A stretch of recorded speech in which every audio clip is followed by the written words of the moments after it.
14만 4천인에 대해서 제가 만나본 분들 중에서 14만 4천인과 가장 가까운 분들에 대한 간증을 좀 하려고 합니다. 계시록 14장에 14만 4천인이 나오죠. 또 내가 보니 보라 어린 양이 시온산에 섰고 그와 함께 14만 4천이 섰는데 그 이마에 어린 양의 이름과 그 아버지의 이름을 쓴 것이 있도다.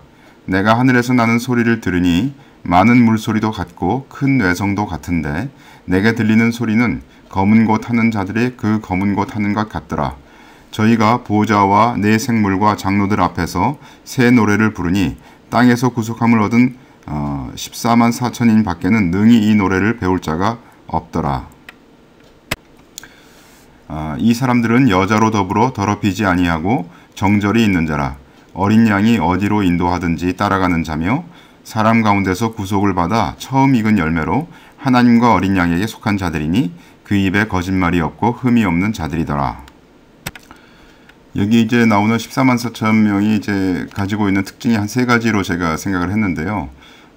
그 중에 첫 번째가 이제 여자로 더불어 더럽히지 아니하고 정절이 있는 자 이렇게 되어 있습니다. 이 문구에 대해서는 여러 가지 견해가 있을 수가 있죠. 먼저 첫 번째로 이제 결혼하지 않은 독신 남자다 이렇게 볼 수가 있고요. 두 번째로 간통이나 간음과 같은 죄를 짓지 않은 자다 이렇게 볼 수가 있고, 세 번째로 신앙의 정절을 지켜서 우상 숭배와 배교를 하지 않은 자다 이렇게 볼 수가 있겠는데요. 적어도 두 번째와 세 번째의 견해는 포함해야 될 것이 아니냐. 다시 말해서 간통이나 간음과 같은 죄를 짓지 않고 또 신앙의 정절을 지켜서 우상 숭배와 배교를 하지 않은 자를 뜻한다 하는 것은 분명한 것 같습니다. 그렇지만 1번의 견해에 대해서는 뭐 사람들이 여러 가지 견해가 있을 수 있다고 생각을 하는데, 결혼하지 않은 독신 남자냐 여기에 대해서는 성경에서는 이제 결혼하는 것이 죄가 아니다 이렇게 말을 하고 있기 때문에 독신 남자라고 이제 분명하게 말하기에는 좀 무리가 있을 수가 있다고 개인적으로 생각합니다. 그렇지만은 그렇다고 해서 주님을 위해서 독신으로 산 자를 뜻하지 않는다라고 또 분명히 말할 수도 없는 그런 상황이라고 저는 생각을 합니다. 첫 번째, 여자로 더불어 더럽히지 아니하고 정절이 있는 자, 이것에 대해서 좀 말씀을 드리고 있는데요. 정절이 있는 자라고 하는 것은 동정을 뜻하는 단어입니다. 따라서 온전히 하나님의 나라를 위해서 헌신한 자를 의미할 수 있다 이렇게 저는 개인적으로 생각을 하는데요. 왜냐하면 그 마태복음 19장에 주님께서 말씀하시기를 어미의 태로부터 된 고자도 있고 사람이 만든 고자도 있고 천국을 위하여 스스로 된 고자도 있도다. 이 말을 받을 만한 자는 받을지어다 이렇게 말씀하셨기 때문에 천국을 위하여 스스로 된 고자, 이것은 이제 그 결혼할 수 있지만 주님을 따르기 위해서 스스로 결혼하지 않고 지낸 그와 같은 자를 이제 주님께서 뜻하신 것 아니겠습니까? 그래서 그러한 자를 분명히 포함할 거다 이렇게 생각할 수 있습니다. 또 이제 그 외적인 간음이나 간통뿐 아니라 마음에 계속적으로 간음을 행하는 자는 이 자격에서 멀어진다고 이제 주님께서 말씀하신 것 같아요. 마태복음 5장에 보시면 나는 너희에게 이르노니 여자를 보고 음욕을 품는 자마다 마음에 이미 간음하였느니라 이렇게 하셨기 때문에 마음에 간음을 행하면 안 되겠습니다. 또 세상을 마음에 품은 자도 이 자격에 미치지 못하죠. 요한일서 2장에 이 세상이나 세상에 있는 것들을 사랑치 말라. 누구든지 세상을 사랑하면 아버지의 사랑이 그 속에 있지 않다 이렇게 하셨기 때문에 세상을 마음에 품은 자도 이 자격에 미치지 못합니다. 이 첫 번째 조건에 합하는 분을 제가 생각해 볼 때 제가 만난 분들 중에서 단연 꼽히는 분이 유니스 할머니이십니다. 이분은 성함이 유니스 로위키라고 하시는 분이신데요. 이분은 미시간 출신이십니다. 그리고 미시간 대학교 음악과를 졸업하셨는데 전공은 오르간이셨던 걸로 제가 기억을 하고 있고요. 이분은 처녀로 일생 헌신하여 가지고 위클리프 선교회라고 있지 않습니까? 거기 소속 파푸아 뉴기니 선교사로 나가셨던 그런 분이십니다. 다른 한 분의 자매와 같이 이제 선교하러 나가셨는데 이 두 분께서 위클리프 선교회 단체에서 파송한 여성 최초의 선교사로 제가 알고 있습니다. 25년 이상 파푸아 뉴기니에서 선교하시면서 성경 번역을 하였습니다. 원래 이 위클리프 선교회가 성경 번역하는 그런 선교회였죠. 2011년 4월에 주님 곁으로 가셨습니다. 한국에 1997년도에 오신 적이 있었는데 그때 저희 집에 잠깐 머무시게 되어서 함께 교제하는 감사한 시간을 가지게 되었고요. 그 후에 여러모로 저희와 교류하시고 또 저희 집에 많은 은혜를 끼치셔서 저희가 이 유니스 할머니로부터 많은 사랑의 빚을 졌습니다. 요게 아마 그 어느 로컬 신문에 나온 그 유니스 할머니에 대한 그 기사인 것 같습니다. 그 1983년도 2월 12일 날 기사인데요. 선교사들이 정글에서 고급 기술을 사용한다 이러면서 이제 성경 번역하는데 무슨 아마도 컴퓨터나 그런 것들을 사용하는 게 아닐까. 그런 뭐 솔라 그 태양빛 발전기 뭐 이런 거 사용하고 뭐 그런 것들을 사용하는 거에 대해서 사진도 찍혀 있고 하면서 기사가 나왔던 것 같습니다. 네, 그 같은 기사인데요. 그 여기 보시면 제가 빨간 줄로 여기 쳐놨죠. 유니스 로이키 스펠링이 약간 좀 틀리게 나온 것 같은데 하여튼 이 그 자매님의 기사인 것 같습니다. 네, 이분이 바로 그 유니스 할머니가 되겠습니다. 할머님은 결혼을 하지 않으셨기 때문에 여기 안고 있는 그 아기는 아마 할머니와 관계된 아기는 아닌 것 같아요. 자, 이제부터 제가 들은 그 유니스 할머니의 간증을 좀 한번 해보겠습니다. 제가 뭐 하도 오래전에 들었기 때문에 제 머릿속에서 기억을 더듬어서 하는 거기 때문에 어떤 부분은 좀 부정확하고 틀린 것도 있을 수가 있지만 제가 최선을 다해서 기억을 한번 짚어보려고 합니다. 할머니께서 그 파푸아뉴기니에서 전도한 종족은 식인 종족이었습니다. 나중에 세월이 지나가지고 그들이 이제 예수님을 믿게 된 후에 그들에게 물어봤대요. 왜 나를 잡아먹지 않았냐 하고 물어봤더니 원래 이제 백인 할머니 두 분이 이제 그때는 이제 그 당시엔 처녀였으니까 아주 젊은 나이에 가지 않으셨습니까? 젊은 나이에 이제 백인 여자 둘이 가니까 거기 종족들이 원래 옛날부터 내려온 전설이 있었대요. 어떤 그 하얀 신이 자기네들한테 온다고 하는 그런 전설이 있었다고 합니다. 그래서 이 할머니들이 이제 그 당시에 그 젊은 백인 여자가 오니까 신인 줄 알았대요. 그래서 잡아먹지 않았다 그런 얘기를 하더랍니다. 그래서 그 자신들은 몰랐지만 위험한 상황인지도 모르고 이제 그 지나가게 됐지만 나중에 보니까 그게 상당히 위험한 그런 지경으로 들어갔었구나. 그걸 이제 알게 됐다. 그런 말씀하신 것 같아요. 나중에 이제 복음을 듣게 된 그 원주민이 이 할머니한테 그렇게 얘기를 했답니다. 왜 더 일찍 오지 않았냐? 우리가 더 일찍 복음을 믿었더라면 더 많은 우리 그 조상들이 예수님을 믿게 됐을 텐데 하는 말을 했다고 합니다. 또 할머니께서 이제 한 25년간 거기 그 파푸아뉴기니에 계시다 보니까 말라리아 그 약을 키니네를 오랫동안 복용을 하셔야 됐습니다. 그래서 이 눈이 그 약간의 문제가 있으셨습니다. 그래서 그것 때문에 항상 이제 돌아오신 후에 병원을 좀 다니시고 그랬던 것을 제가 기억을 하고 있고요. 사역을 마치고 돌아오셨을 때 선교회에서 위클리프 선교회죠. 그래서 약간의 생활비를 지급받으시면서 그 미시간 대학교가 있는 그 애나버라고 하는 그 도시 있지 않습니까? 거기에서 사셨습니다. 그런데 이제 최근 몇 년간에는 미국의 영적 타락을 한탄하시면서 빨리 주님 곁으로 가고 싶으시다 그렇게 말씀하셨습니다. 예를 들어서 뭐 할머니가 이제 어떤 집에서 이제 살고 계시는데 그 집 옆에다가 헛간에다가 어떤 젊은 청년들이 불도 지르고 뭐 여러 가지 그러면서 아주 뭐 미국 청년들이 좀 그 도덕적으로 타락하지 않았습니까? 그런 걸 보시면서 할머니가 빨리 나는 참 주님 옆으로 가고 싶다 그런 얘기를 자주 하셨던 걸로 저희가 기억을 합니다. 그 할머니께서 이제 25년간 파푸아뉴기니에서 선교를 하시고 미시간으로 다시 돌아오셨을 때 가진 것이 아무것도 없었습니다. 그래서 거할 집이 있어야 되는데 그게 없어서 기도하던 중에 그 할머니가 이제 미시간 대학교 옛날에 다닐 때 알고 계시던 그 교수님이 계셨는데 그분이 이제 은퇴하셔가지고 매우 그 나이 드신 그런 분이셨습니다. 근데 그 교수님도 아마 부인이 돌아가시고 혼자 사시는 그런 상황이었는데 거의 뭐 눈도 잘 안 보이시고 그분도 아마 90세 이상의 어떤 연세 드신 그런 교수님이셨던 것 같아요. 미시간 대학교에. 그런데 이제 그분이 집을 하나 갖고 계시는데 이 그 유니스 할머니가 선교한 얘기를 이제 그 교수님과 이제 나누게 됐습니다. 그랬더니 그 교수님이 자신의 재산을 다 미시간 대학교에 기증을 했는데 그 집도 기증을 했는데 조건이 뭐였냐면 유니스 할머니가 쓸 수 있도록 다시 말해서 유니스 할머니가 돌아가실 때까지 그 자기 집을 쓸 수 있도록 그렇게 변호사에게 유언을 하고 돌아가셨어요. 그런데 그 변호사는 그 누구에게 기증을 했는지 그 몰랐습니다. 그러다가 또 어떻게 해서 우연히 유니스 할머니 얘기를 듣고 나서 아, 바로 그 교수님이 유언장에다가 이렇게 지칭을 한 분이 바로 유니스 할머니구나. 이걸 이제 그 변호사가 깨닫게 됐어요. 그래가지고 그 변호사가 그걸 가지고 다시 재판을 청구했다고 합니다.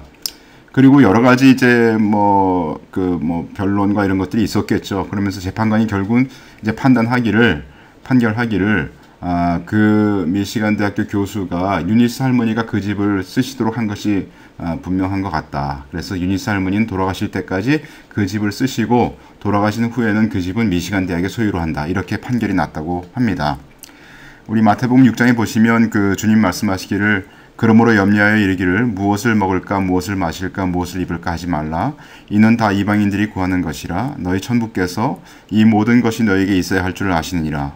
너희는 먼저 그의 나라와 그의 의를 구하라. 그리하면 이 모든 것을 너희에게 더하시리라. 이렇게 주님께서 말씀하셨는데 이때 유니스 할머님께서 저에게 이런 스토리를 얘기를 해주시면서 바로 요 마태복음 6장 요 말씀을 저희에게 인용해 주셨어요. 그러면서 참 주님께서 자신을 이렇게 돌봐주셨다. 그래서 내가 이렇게 이 집에서 지금 거하고 있노라. 이렇게 말씀하셨던 것이 지금도 마치 귀에 듣는 것처럼 생생하게 참 생각이 나고 있습니다.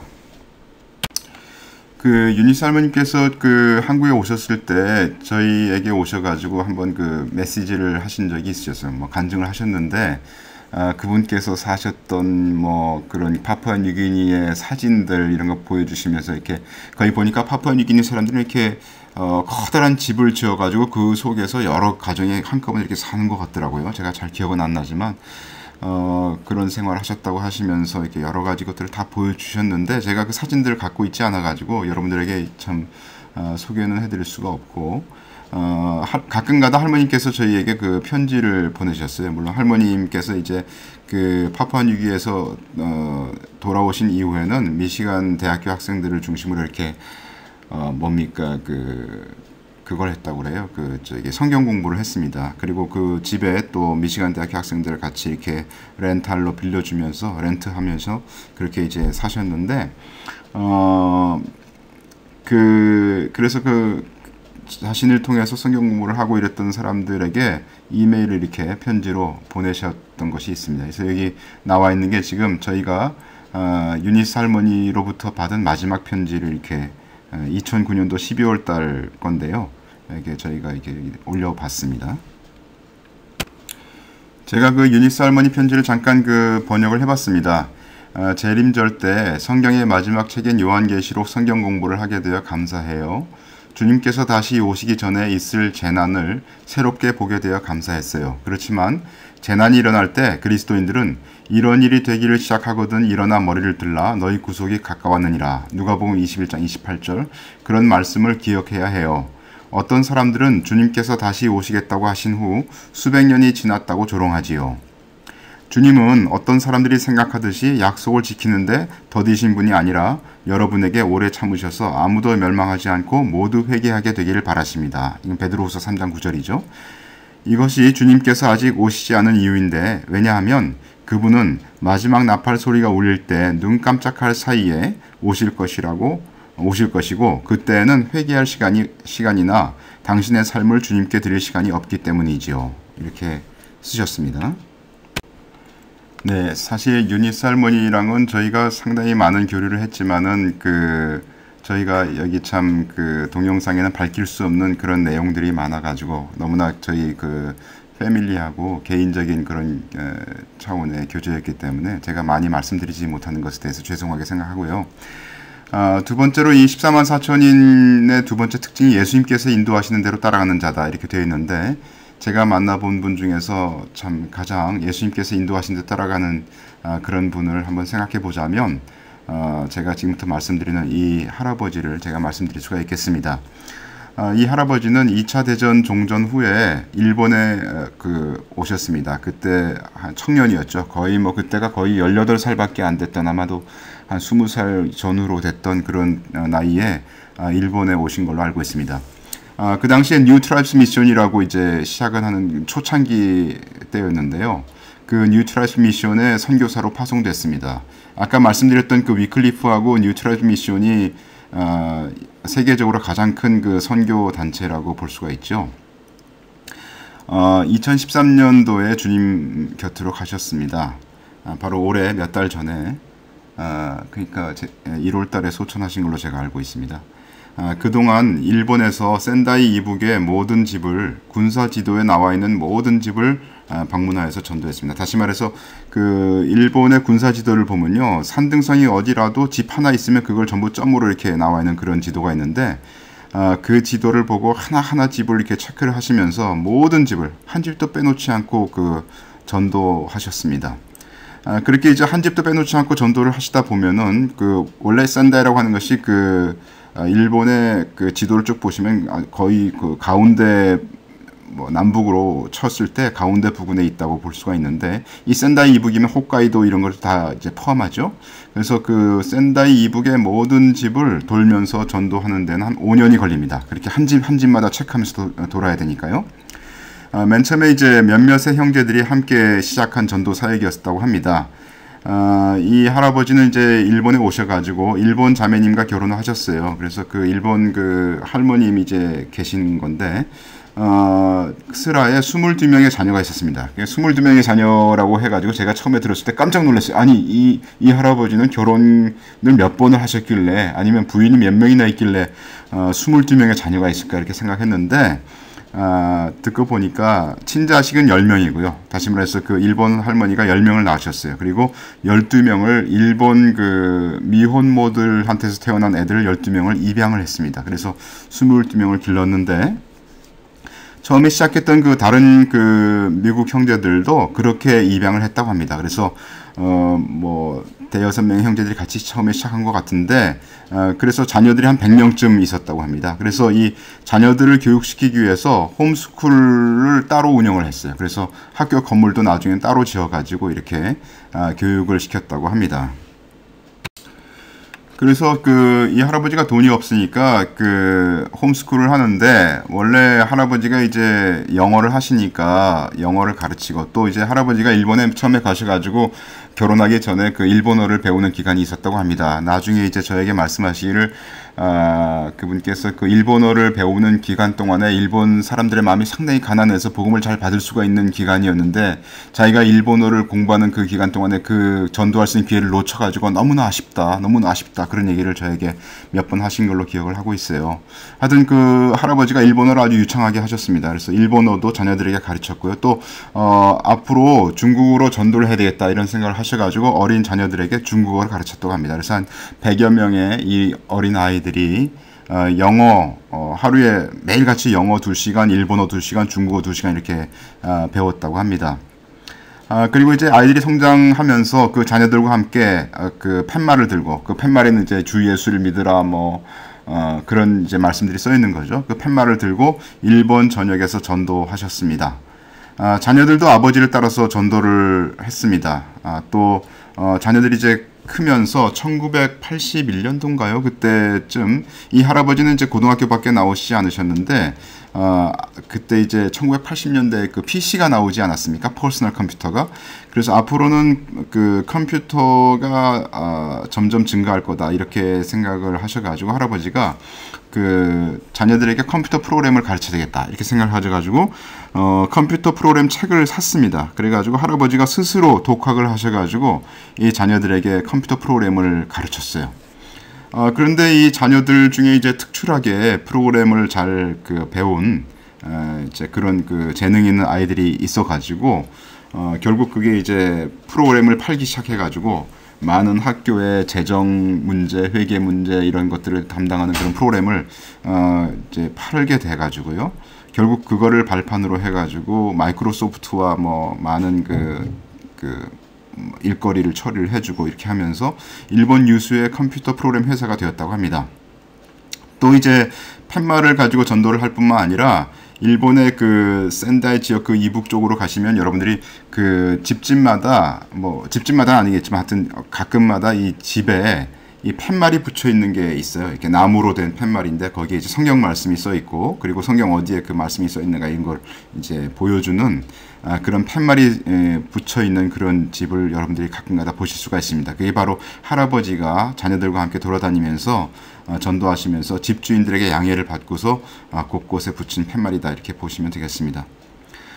처음에 이제 할아버지가 돈이 없었으니까 처음에는 자전거로 돌아다니면서 전도를 하셨습니다. 그러다가 이제 사람들이 많이 이제 그 예수님을 믿게 되고 또 할아버지와 함께 전도하고자 하는 사람들이 이제 팀이 생겨가지고 나중에는 트레일러를 타고 다니는 그런 팀으로 커졌습니다. 100여 명의 사람들이 트레일러를 타고 다니면서 이제 그 전도를 하게 됐는데 처음에는 이제 그 트레일러가 이제 타고 다니면서 이제 곳곳으로 돌아다니면서 이제 캠핑을 하다 보니까 세수도 뭐 겨우 조금씩 하게 되고 화장실 문제도 아주 어려웠습니다. 그래서 화장실도 이제 없어가지고 이게 말하자면은 그 이제 땅에다가 이제 변을 누고 그걸 흙으로 덮는 이런 일을 했는데 일본 위생성인가요? 뭐 그런 데서 그 위생 문제가 있다 그렇게 하지 말라 이렇게 얘기를 해가지고 결국 이제 트레일러도 트레일러 속에 화장실을 갖춘 그런 이제 그런 트레일러를 사서 이제 움직이시면서 전도를 하고 있는 형편입니다.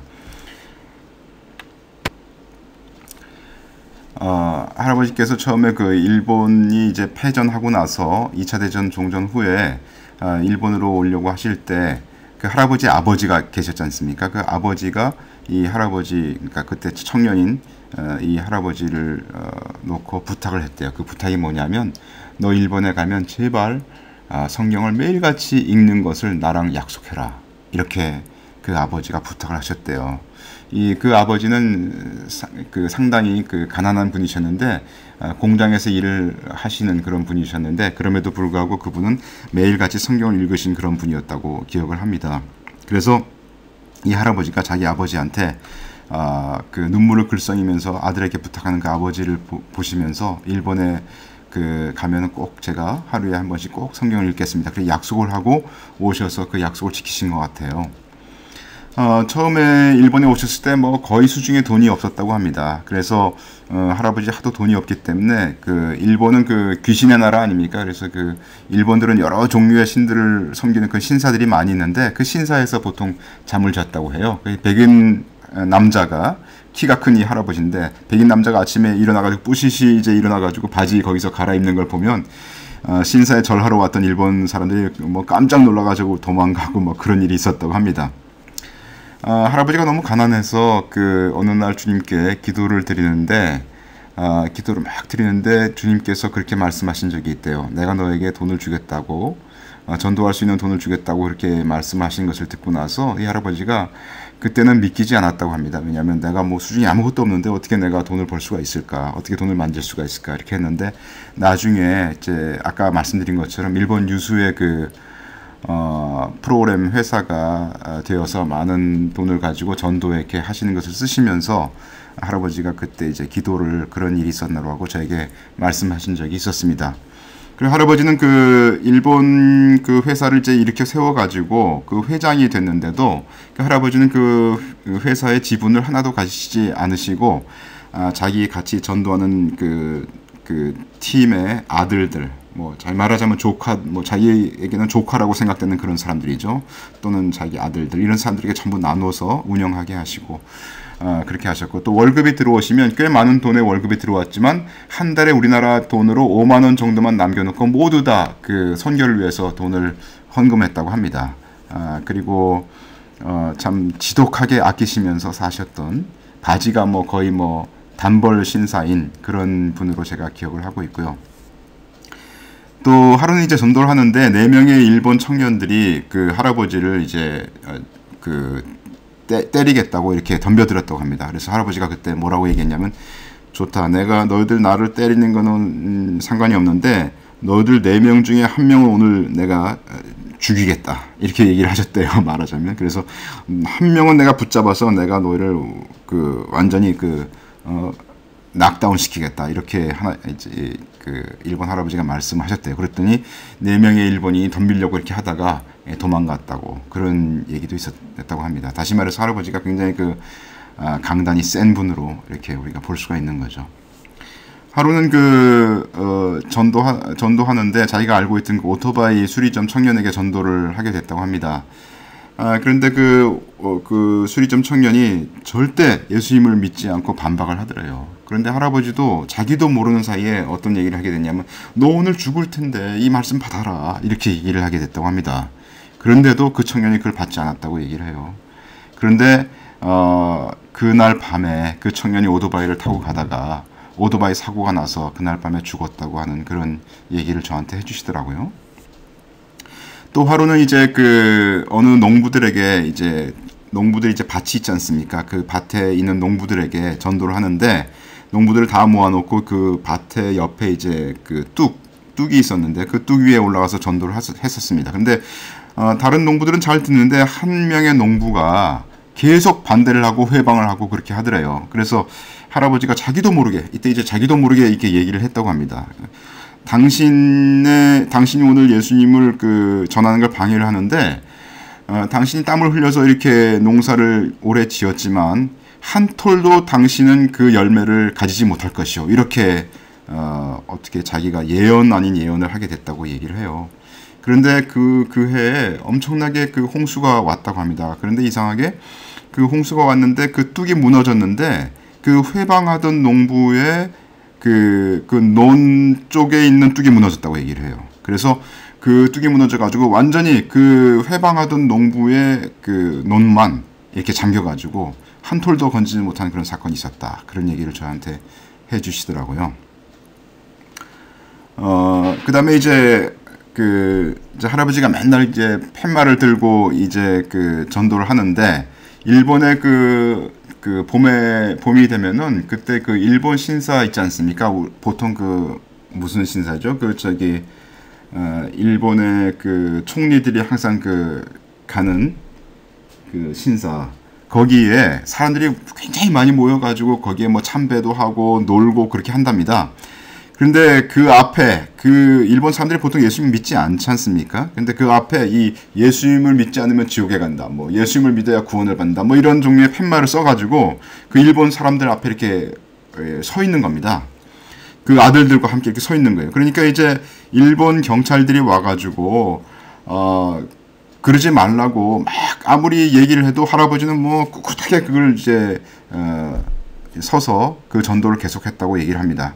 그러니까 일본 경찰들이 말리다가 이제 지친 거죠. 그런데 보니까 저기 일본이 할아버지도 그렇게 하고 있는데 저 앞에 젊은 어떤 청년도 그렇게 하고 있다는 거예요. 그래서 일본 경찰이 물었답니다. 저 앞에서 당신과 똑같이 저렇게 저걸 들고 있는 저 사람들은 누구요? 라고 물었는데 그 사람들이 바로 일본 할아버지가 입양했던 아들들이죠. 또 자기가 낳았던 아들들이죠. 그래서 걔네들이 바로 내 아들들이다 이렇게 얘기를 하니까 경찰이 완전히 학을 띈 그런 사건이 있었다. 그런 얘기를 해주시더라고요. 또 한 번은 일본 도쿄 지역에서 할아버지가 전도를 이렇게 하고 있는데 일본 경찰들이 두 명이서 이제 팔을 딱 이렇게 양쪽에서 끼더니 일본 지하철로 바지를 벗긴 다음에 던져버리는 그런 사건이 있었다고 합니다. 그래서 그거를 어떻게 타임지가 알아가지고 타임지가 일본 할아버지 내용을 실었다고 해요. 그러니까 타임지에 이게 기사가 나오니까 문제가 생기지 않았습니까? 그래서 일본 경시청에서 할아버지를 들어오라고 얘기를 했어요. 근데 그 전에 이제 타임지에서 이런 기사를 실으면서 일본 경시청에 문의를 했답니다. 왜 이런 사건이 있었냐? 왜 이 미국 사람인 것 같은데 이 백인을 여러분들이 이렇게 지하철로 이렇게 던졌느냐? 그렇게 했더니 그 사람들 일본 경시청 말이 그 사람이 그때 술이 취해가지고 그렇게 행패를 부렸기 때문에 우리가 던졌다. 그렇게 얘기를 했답니다. 뭐 제가 정확한 표현은 아니겠지만 그런 얘기를 한 사건이 그런 사건이 이제 타임지에 실렸다고 합니다. 그래서 일본 경시청도 이제 골치가 아픈 거 아닙니까? 그래서 일본 경시청장이 할아버지를 불렀다고 해요. 그래서 할아버지는 경시청장이 불렀으니까 이제 경시청에 들어가면서 이 얘네들이 나와 함께 이제 무슨 협상을 하려고 하는구나 이렇게 생각하고 들어갔대요.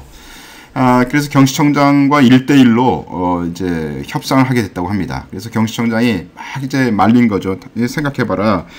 당신이 거기서 도쿄 한가운데서 그 지하철역 앞에서 그렇게 예수님을 외쳐대니 만약에 공산주의자나 사회주의자들이 거기 와가지고 당신과 똑같이 거기서 외쳐대면은 우리가 참 너무 곤란하지 않느냐. 그러니까 제발 그 앞에서는 하지 마라 이렇게 얘기를 했다고 합니다. 그래서 할아버지가 그 기회를 놓치지 않고 뭐라고 질문했냐면 그러면 그 도쿄의 그 지하철 그 앞에서 내가 하지는 않겠다. 그러면 몇 미터 뛰어서 하면 되겠느냐 이렇게 물었다고 합니다. 그러니까 이제 경찰청장이 그러면 몇 미터 제가 정확히 기억은 못 하겠는데요.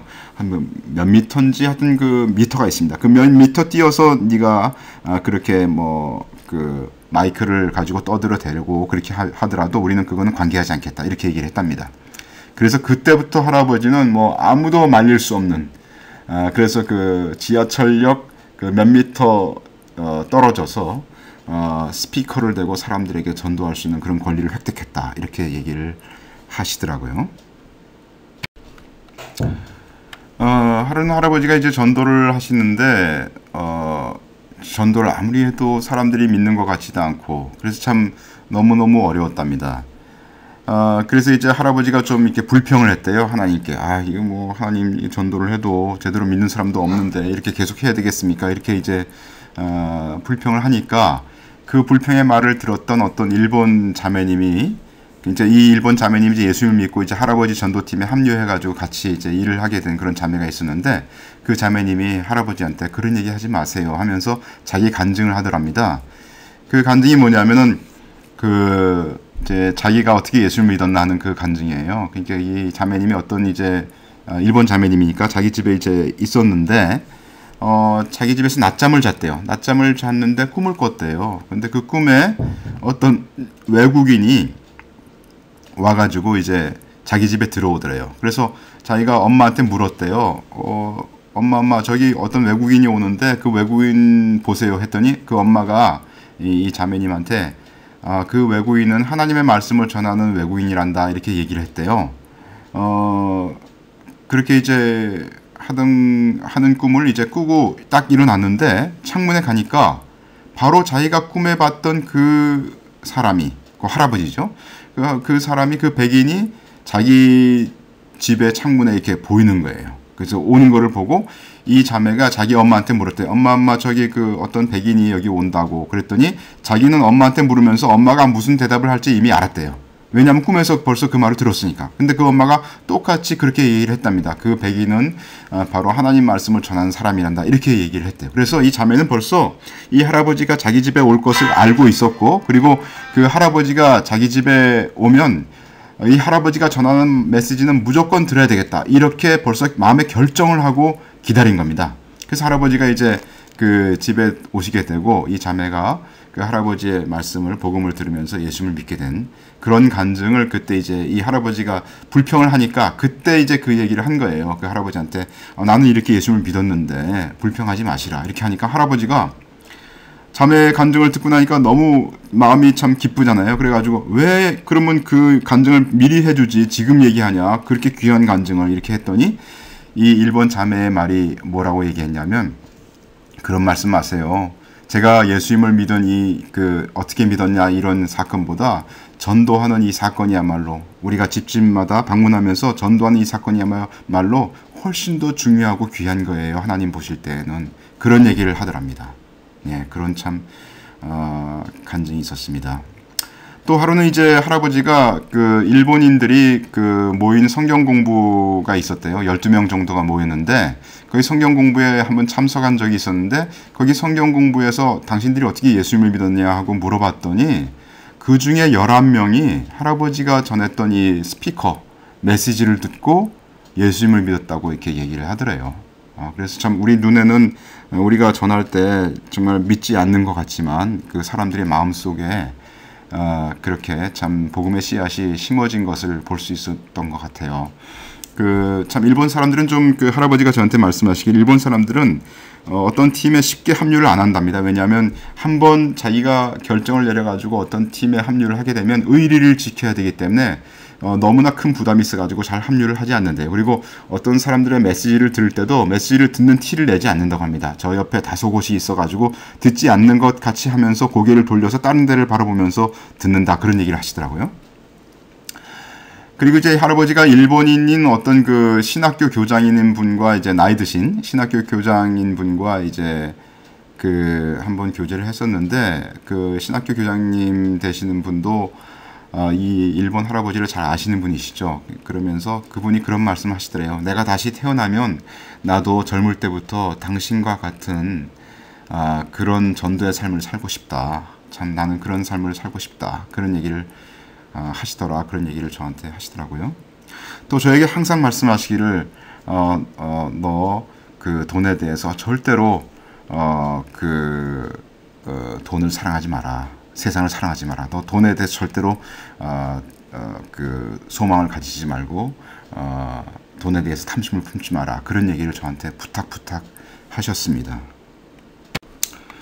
하루는 할아버지께서 인도에 가셨는데 인도에는 거지가 많지 않습니까? 근데 어떤 여자가 그 어린아이를 안고 그 여자가 거지였죠. 할아버지한테 돈을 달라고 했는데 할아버지가 그걸 갖다가 뿌리치고 그냥 지나가셨는데 며칠 후에 이제 가다 보니까 그 거지 여자가 인도 여자죠.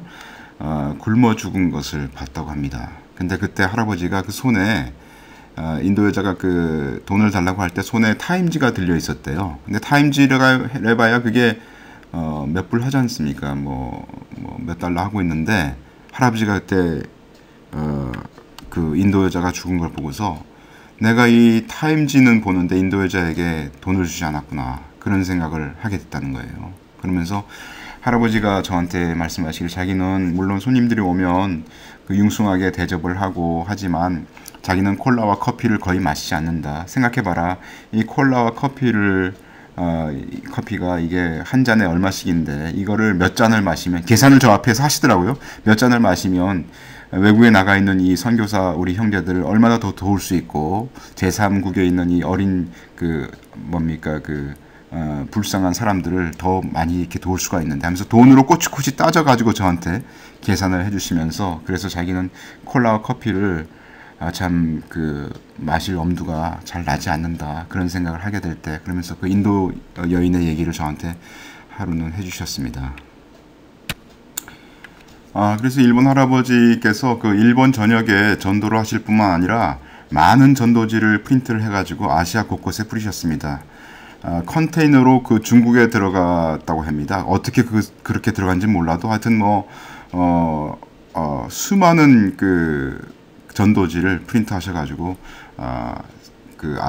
특별히 아시아 곳곳에 뿌린 것으로 알고 있고요. 또 이제 그렇게 훈련받은 그 형제들이 인도에 파견됐습니다. 예를 들어서 그래서 몇십 명의 그 일본인들이 인도에 파견됐는데 놀라운 것은 뭐냐면 이 사람들이 일본 국적 사람들 아닙니까? 그런데 전도를 위해서 일본 국적을 버리고 인도 국적을 취득했어요. 여러분 생각해 보세요. 인도는 사실은 말하자면 굉장히 뒤떨어진 나라입니다. 일본은 선진국 아닙니까? 근데 일본 국적을 버리고 인도 국적을 얻었다는 것은 대단한 헌신이 아니겠습니까? 왜냐하면 일본 사람들은 인도 사회에 딱 가면은요, 우리 한국 사람도 마찬가지겠지만 네팔인과 비슷하게 생겼다고 해요. 그래서 인도 사람들이 이렇게 볼 때 일본 사람들이 네팔인처럼 보이기 때문에 네팔인들은 인도 사회에서는 좀 이류 말하자면 천대받는 그런 취급을 당한대요. 그래서 예를 들어서 버스를 타더라도 줄을 설 때 네팔 사람들은 뒤에 가서 서게 돼 있대요. 그런데 바로 이렇게 했던 이런 취급을 당하면서도 일본인들이 국적을 버리고 인도에 헌신해서 이렇게 전도하고 있다 이런 얘기를 제가 들었습니다. 다른 아시아 많은 국가에도 파송이 되어가지고 열심히 일을 하고 있는 것으로 제가 알고 있고요. 하루는 일본에서 할아버지와 함께 배를 타고 오고 있는데 할아버지가 저한테 그런 얘기를 했어요. 거기 홋카이도에서 이제 배를 타가지고 센다이 쪽으로 이렇게 오고 있는 그런 배 위에서 할아버지가 일본 해안이 쭉 보이지 않습니까? 그때 할아버지가 저한테 내가 저기 골목골목을 다 안다고 그렇게 얘기를 하시더라고요. 골목골목을 내가 다 다녀봤기 때문에 저희가 어떤 곳인지 내가 세세히 안다 그런 얘기를 하시더라고요. 근데 그때 제 마음속에 무슨 생각이 떠올랐냐면 여러분들 허드슨 테일러 있지 않습니까? 허드슨 테일러가 나중에 이제 중국 내륙을 이제 전도하고 나서 이제 빠져나오면서 배를 타고 이제 이렇게 오면서 중국 대륙을 바라보면서 자기가 중국 대륙 거기 밟았던 땅들을 이렇게 잘 안다고 했던 그런 간증이 있거든요. 그런 간증이 저 안에서 떠오르면서 참 일본 할아버지 참 주님을 위해서 참 많은 수고를 하셨구나, 그런 생각이 그때 들었었습니다. 네, 그 일본 할아버지는 제가 성함을 밝힐 수가 없습니다. 왜냐하면 그 할아버지는 물론 지금 소천을 하셨지만 그 할아버지 회사가 계속적으로 그 전도를 하고 있고, 특히 중국에서도 그 할아버지 회사가 들어가서 전도를 하고 있기 때문에 노출되는 것이 어렵습니다. 그래서 여러분들이 혹시 그 할아버지가 어떤 분이신지 알더라도 밖으로 그 성함을 얘기하지 마시고 회사 이름을 얘기하지 않으시는 것이 좋겠습니다. 그 다음에 이제 14만 4천 명의 그 세 번째 특징인 거짓말이 없고 흠이 없는 자라고 얘기를 하고 있는데요. 야고보서 3장에 보시면 우리가 다 실수가 많으니 만일 말에 실수가 없는 자면 곧 온전한 사람이라 능히 온몸도 굴레 씌우리라, 이렇게 되어 있는데, 사실 저는 말에 실수가 너무 많은 사람입니다. 그래서 참 또 제 주위에서 제가 만난 분들 중에 처음부터 흠이 없는 자를 찾기는 참 어렵습니다.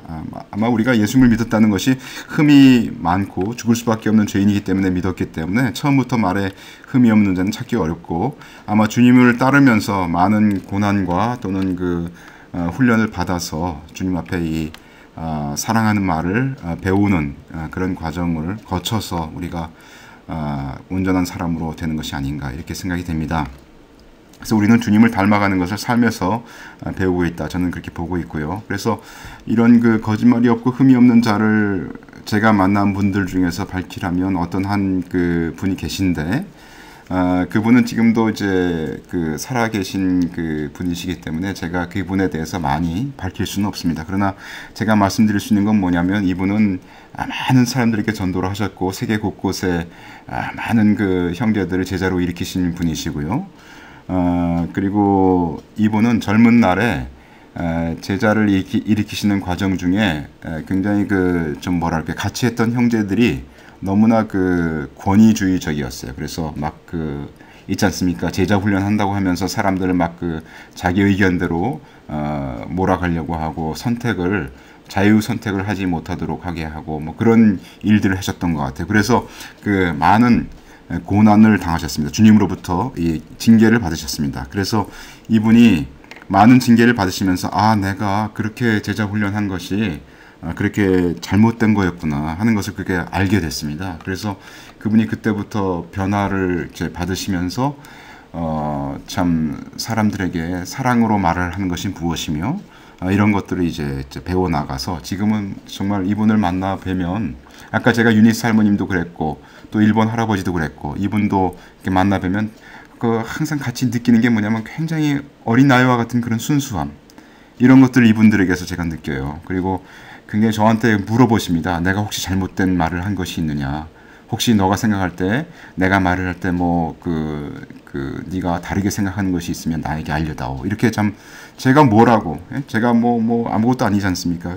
저한테 그런 의견을 물으시는 이런 것들이 참 이분들에게 있었습니다. 그래서 참 마치 어린아이 같이 주님을 사랑하고 사모하는 그런 참 분들을 만난 것 같은 그런 그 인품이 있는 그런 분인데, 물론 한국 분은 아닙니다. 제가 만난 분인데 참 그분이 주님 앞에 많은 열매를 맺고, 또 주님을 위해서 하루는 이제 자기가 그 가르쳤던 어떤 한 형제가 그 어떤 나라의 반군에 붙잡혀 가지고 이제 체포돼 가지고 그 협박을 받았습니다. 근데 그 사람 이제 반군 단체에서 연락이 오기를 이 선교회 대표가 나한테 와라, 그러면은 내가 이 사람을 풀어주겠다, 이렇게 얘기를 한 거예요. 그러니까 이제 이 할아버지가 이제 가야 되는데 가게 되면 이제 잘못하면 죽지 않습니까? 그러니까 이제 할아버지가 내가 이걸 가야 되느냐 말아야 되느냐, 다시 말해서 내가 순교해야 되느냐 말아야 되느냐, 이걸 결정할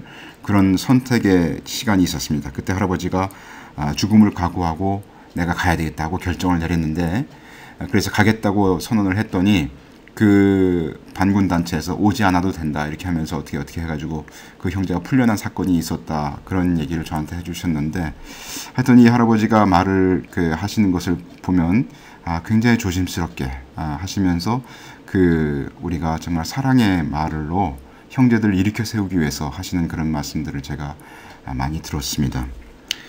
그래서 저희가 참 제가 여태까지 신사도 뭐 여러 가지 반대하는 얘기를 많이 하고 뭐 SG도 참 그런 거에 대해서 증거를 많이 했지만 제가 그런 말을 하는 것은 뭐 한 가지입니다. 그건 뭐냐면 참 그리스도를 믿은 사람들 가운데 미혹을 받아서 떠난 사람이 있으면 그 미혹에서 돌아와서 정말로 살아계신 주님을 다시 한번 제대로 섬기고 우리 같이 참 그 피해자이니까 우리가 이 신사도의 이론의 이 피해자이니까 그런 데서부터 돌이켜서 정말 주님을 제대로 알자. 그리고 정말 주님을 우리가 성경 말씀대로 우리가 쫓아가자. 그런 마음을 가지고 전달하는 것이니 오해 없으시기를 바라고요.